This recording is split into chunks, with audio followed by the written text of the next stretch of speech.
What's up, everybody? Thanks for tuning in. This is FPL Fantasy Episode 1. I have here with me Doc. Doc, would you like to introduce yourself? What's up, guys? This is Doctore. Welcome to our episode one of the FPL Fantasy. And thanks for everybody who ever came to watch, especially who came up from our Twitter accounts. Welcome.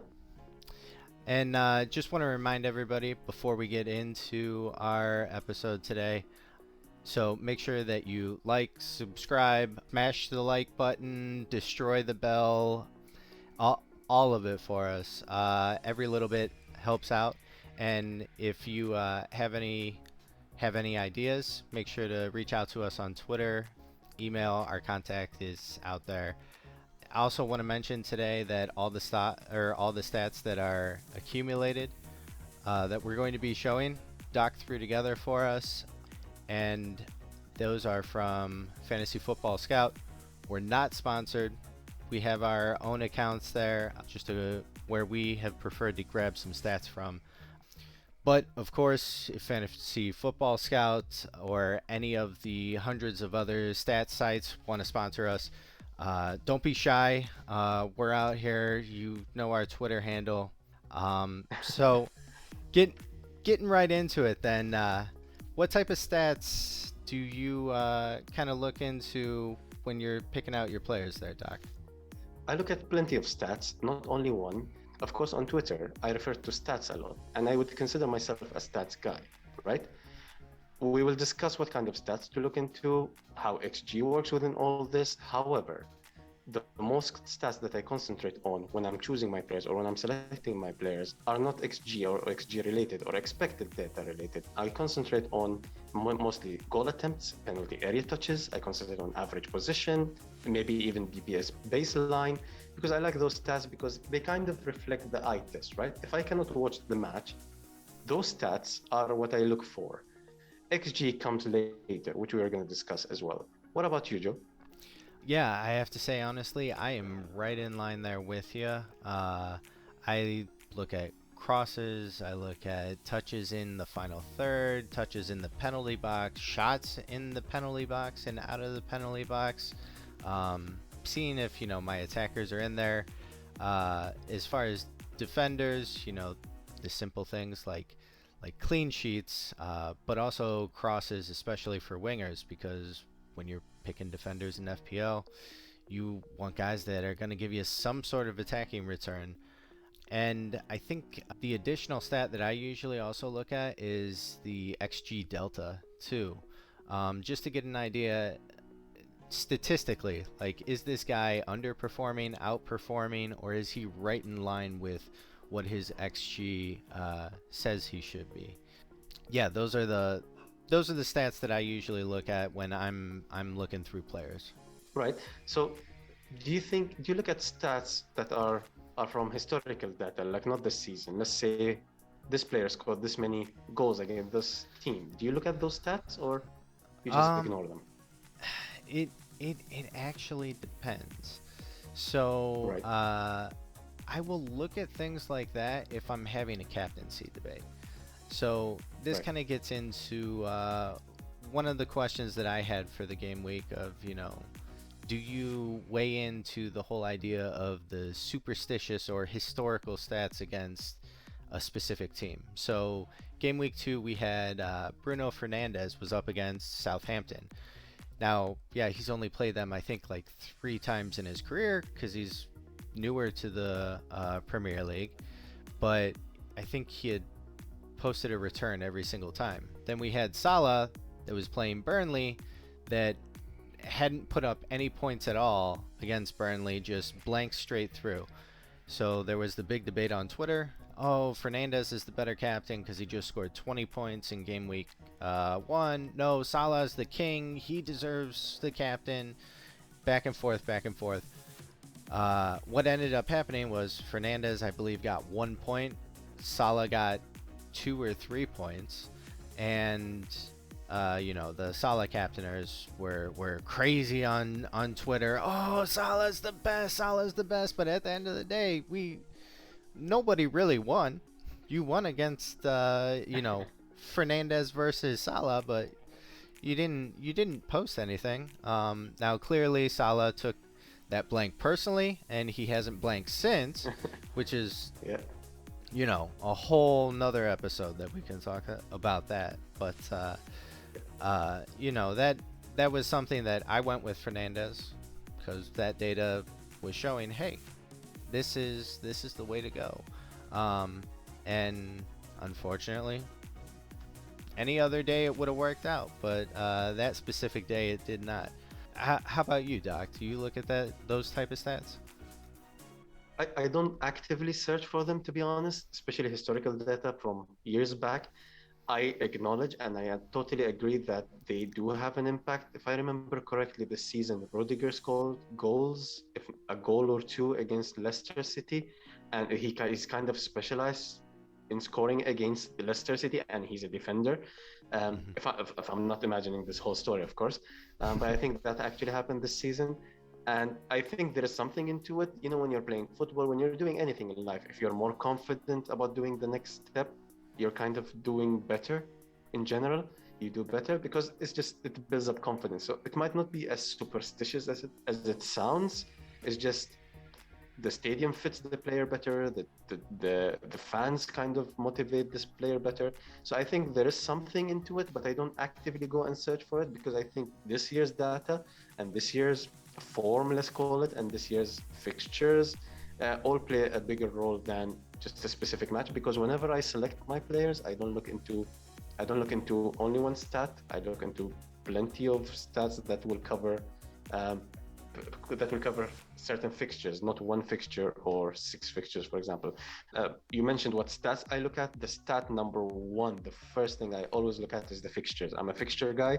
I always look at fixtures. First thing I Hmm. do is to see the next 4 to 6 game weeks, because you can't really predict past 6 weeks, and lower than 4 weeks is a bit short-term decision. And I like to play the long game since it's a marathon, not a sprint.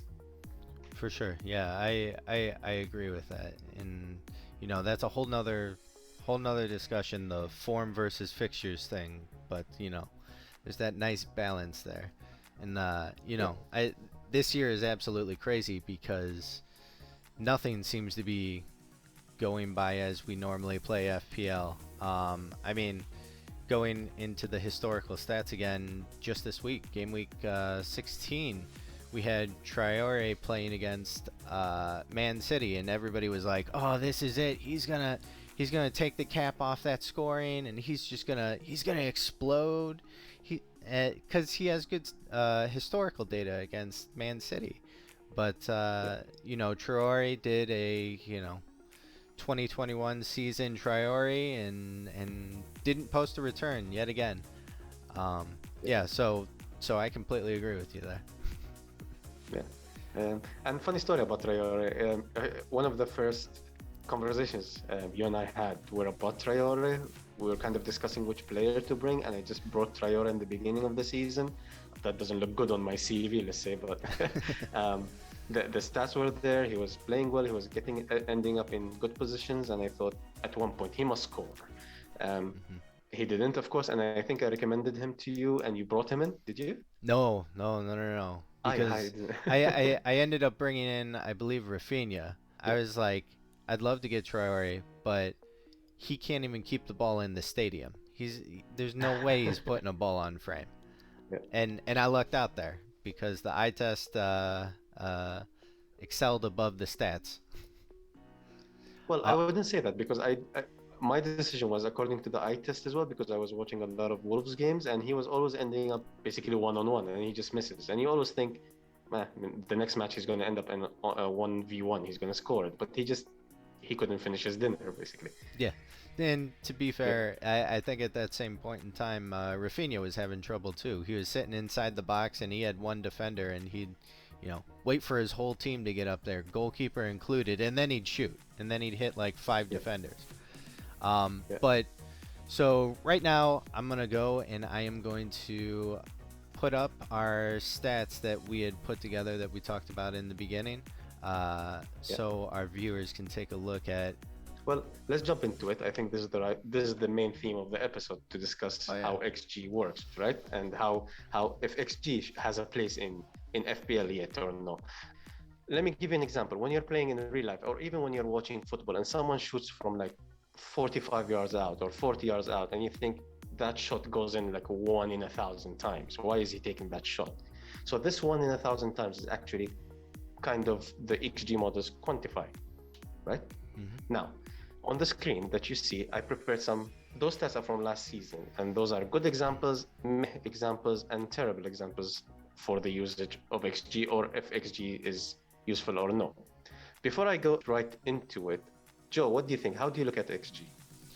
I look at XG and I kind of I, I I use it just a little bit. I'm more of a fan of the whole XG delta, because the XG to me feels more like yeah, they should perform like this, but the XG delta kind of gives me more of the but they are performing like this, kind of almost the player's form. And I especially try to pick those type of players based off of um, the form and where they're performing. I have a question for you on this. Trying to pick your Yeah. brain here. Uh, do you think in some cases the um, XG stat can be unfair for like unproven Premier League players? So looking at things like King and Dennis. So we know King. He's been in the Premier League for forever. Um, and then we have Dennis that nobody has heard of until this season. Um, and the stats are saying, hey, Dennis isn't your guy. King is the guy that you want. Now, obviously, there's variance in there, and form can go up and down. But do you think that Dennis deserves the XG that he has, um, compared to King? Or is it more of a we haven't seen him perform at this level before, so they err on the side of caution there? It's a good question. I don't think it's about deserving or not deserving. The model doesn't differentiate between who's shooting and who's not. So it doesn't matter if the player has played in the Premier League or no. So if I'm looking at the stats of Dennis versus King, I looked at the season stats, not the previous season stat. But Yeah. let's say, and let's assume it's the first game week, and I'm trying to choose between Dennis and King, right? And there are Yeah. no historical data. I might get the XG data from other leagues. Let's say Dennis was in a different league, and I can bring the XG data, but I don't think that's really applicable. I think there is a word that has been passing through the FPL community recently, which is called the German League tax. The German League tax because the Mm-hmm. XG is quite high for the players who came from the Bundesliga, like Werner, like Havertz, like Sancho, who were performing extremely well in the Bundesliga, but they're not performing greatly so far in the Premier League. So I think the XG should be taken with a pinch of salt. I like the model. I enjoy analyzing the numbers around this model of XG, but I don't think it should be taken for granted. Not for granted. The word I think the word will be taking for absolute. It's not an absolute number. Mm-hmm. So that's why I have those examples on the screen. So you can see some, those are the stats from the last season, and you can see some good examples. You can see some meh examples and some terrible examples. For example, Son is famous for always overachieving his XG because he's just a great finisher. Mm-hmm. Some people can call it lucky, but I think he's just a great finisher. And usually, great finishers are on those what you call also the XG delta because they're just good finishers. Son is really famous for that. Vardy is famous for that. However, the numbers you see here from last season he was a bit unlucky, but Vardy also does that. Kane does that every season that he overachieves his XG. So XG should and must be um, Kane does that most seasons, not this yeah. season. if, if not, yeah, not this season. He was one of the worst buys this season for me as well. Yes. Yeah, yeah. Yeah. So yeah, I think XG should be taken into consideration. Yes, it's a nice model and I enjoy it, but it should also be taken into consideration among all the other data available for us. Mm-hmm. Which leads me to a question that I wanted to ask you, Joe. Do you think you can have too many stats or too many information or too much information actually? Oh, for sure, 100%. I mean, this is something that we had in our own conversations, outside of the podcast. I asked you, okay, what type of stats are you looking at? Because I'm looking at this one, that one, these 15 stats over here. And as much as I talk about being an eye test guy, I do love stats because they can help quantify some of the eye test things and validate or invalidate some of the stuff that you're seeing. 100 stats tables that I was looking at, that's the data was very much overwhelming. So I think you can definitely have way too much data and way too many stats. I think it's how you narrow those down and which ones you find are most consistently correct with like your theory and what you think about a specific player. That if you get those 5 or 10 stats, you look at those, they check out majority of the time, then you're golden. You're golden. I would like to disagree with you here, actually. I think you can never have too many information. You can have too many information or too much information, and you cannot have too many data, because you mentioned that is what you do with the data, is what you do with the information, and what data and information you would like to use into your decision making. It's not about how much data you have. The more, the better for me. Give me as much data as possible. That will help me make the optimal decision at that point of time. But I think it's important to choose what data to use and what suits you the most when it comes to your strategy. Yeah, I can't disagree with you because you have a better rank than me. And there's a lot of FPL data out there. But I think coming from my aspect, I'm just like, I need I need the meat and potatoes. I don't want, the gravy. I don't want, 15 sides. Just give me the main course and let me feast on those points. Kind of to summarize my point, I don't understand the divide between stats, putting XG aside now, stats in general, and Hmm. the eye test. I think they complement each other. You cannot depend on one, not the other. Because possession, when you're watching football, possession stat is a stat. How many a team took shots is a stat. Are you just going to close Oh your yeah. eye and not watch those because you don't want to take them into consideration? You will. So I think every stat is important. But if you take it in isolation, it will be terrible. So if I remember Mitrovic at one season, he was the most player who took shots for Fulham, the most player who took shots in the league, right? A Yeah. stat which is amazing in isolation because you would want your strikers and attackers to take shots, right? But the shots were not in good quality shots. They were not in good positions, and the finishing capabilities are not there comparing to the rest of the league, like Aguero at that time and those players. So you would go and maybe Aguero takes half the shots of Mitrovic, but he scores many more goals. So I think there shouldn't be a divide. I use mostly the stats because I cannot watch 10 matches a week in a game week because Yes. you can catch the highlights. Let's say I watch in a weekend 6, the other 4 I cannot watch them. So I do go to YouTube and I check the highlights and everything. But this is the eye test, right? But I am not watching the 90 minutes. So this is when you really need the stats. For example, I want to see how many shots Dennis has taken in the past match that I haven't watched, and I watched the highlights, and there's one shot of him that was good quality, and then it turns out to be he's taking 5 quality shots, and this is what the stats will tell me. So I think they complement each other. I really don't understand the divide, especially in the community. You either take the stats or not the stats because it's kind of do need to watch football in order to make optimal decisions for FPL, but you also need to check the stats because you cannot watch every single moment of football. If you can, that's great. You might not need the stats, but it's physically difficult to do that. Oh yeah, and I agree. You need a little bit of both. You need the eye test and you need the stats. The stats aside from possession, you need that actual hard data. I think a perfect example, like you were talking about, with shots. Some like Mitrovic has 15 shots in a game, and you're like, oh yeah, he's there, he's in the middle, he's on, just great defense, and then you find out he cleared the post 12 times. Um, I think another awesome example of this is looking at Jamie Vardy.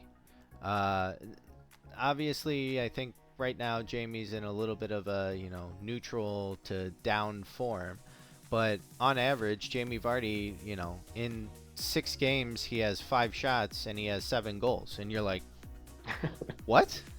But if you're looking at those stats, you're like, oh, Jamie Vardy only had 5 shots. He's he's not getting the ball. No, he's doing something with the ball every single time he touches it, which is, another thing of, hey, you need to watch a little bit of football. You got to get that eye test in there, but you also want a little bit of the stats to kind of validate what you're seeing. Yeah. Yeah. I think mainly also the debate in the community is because of the word XG, or expected data, or expected goals, expected assists. I think is the label that also makes people reluctant to accept the word, because, like I said, if we use the word probability, it might be nicer, it might be better. It's plenty of words that we can replace the word expected goals with, that makes people, it makes it more attractive to people, because expected goal is kind of has a negative.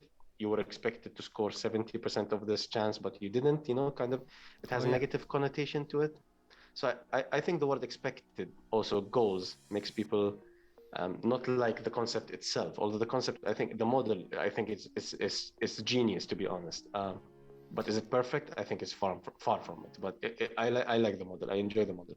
I agree with the renaming. Maybe we can start a campaign to rename the XG.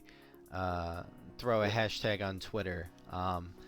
But I think the expected goals and the expected assists, yeah, having that expected in there, people are like, well, I deserve these goals. I deserve Yeah. these points. But yeah, no, I agree with you. Let's start that attempted goals campaign now. Let's call it DJ goals, like for Doc and Joe. Yeah. Yeah. The founders of the stat. Renaming of XG. It's almost like in science when they name like a molecule or something after the scientist who theorized it or found it. Yeah, we Yeah. found a new naming convention for XG. Yes, we did. Yeah. All right. I was gonna say, did we tackle everything? Do you think we got everything? Because I know on my end we're good for me. Yeah, I think the verdict for me is they go hand in hand. To summarize. I completely agree with you. You need a little bit of both for that perfect harmony of FPL points. Yeah. So wrapping up, everybody, thank you so much for watching. Like we mentioned at the top of the episode, this is episode 1. If you want to see more, feel free to reach out. If there's something specific that you want to see, some specific FPL dilemma that you're interested in us tackling, reach out to us on Twitter. Our Twitter handle is on the page, as you can see right now.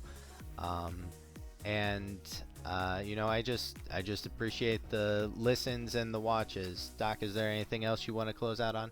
I wanted to mention that we're planning to bring this kind of videos once every other day, or maybe like 3 times a week, right? But if we see some interaction, we might be encouraged to bring them almost daily, maybe 6 times a week. We might throw a stream or another here and there. For sure. Thank you for that, Doc. And thank you, everybody. We'll see you next time on episode 2. Who knows what that'll be about? Bye. Take care, everybody.